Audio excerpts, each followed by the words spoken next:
Oh, Vic. Oh, Vic. Lek, pam. Elok. Ui, mantap. Mantap, Vic. Mantap lah, Vic. Lek.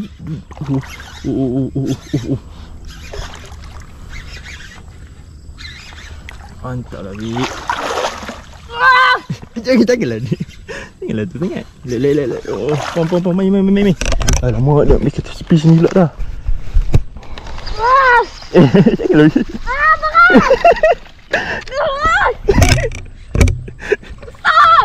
Ui, jangan lebih sangat. Ayo, tengok. Oh, besar Vic. Oh, tu. Saya slow. Slow. Naik. Slow. Bawa saya slow. Lek. Ui, bujang. Ni bawa.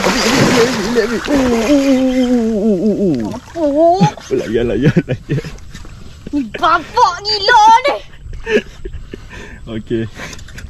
Sihat. Solid. Dia bawa. Janganlah menjerit. Oh, besar ni. Oi.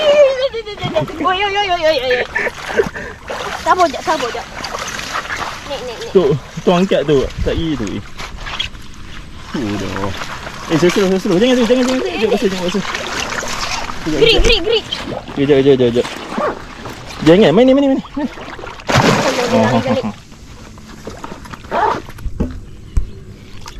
Ui. Macam tak solid, Vic. Dia mata pun terkeluar.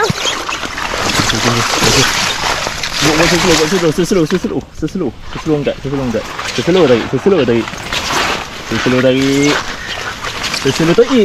Patah rod. Oh, belek. Dah.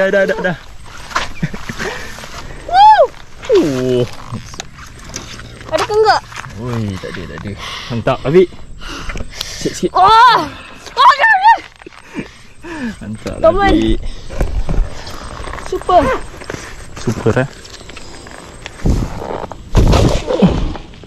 Oh. Senang nak angkat ni. Kata-kata sikit, Vic. Pakai titik apa? Teknik ZZ lagi. Oh, mantap lah. Sekarang berkilo dalam 5 kilo 10 AB Tak ada sampai. Ya. Ni 7 dah. Ya, 7 Mantap lah. Satu kali set.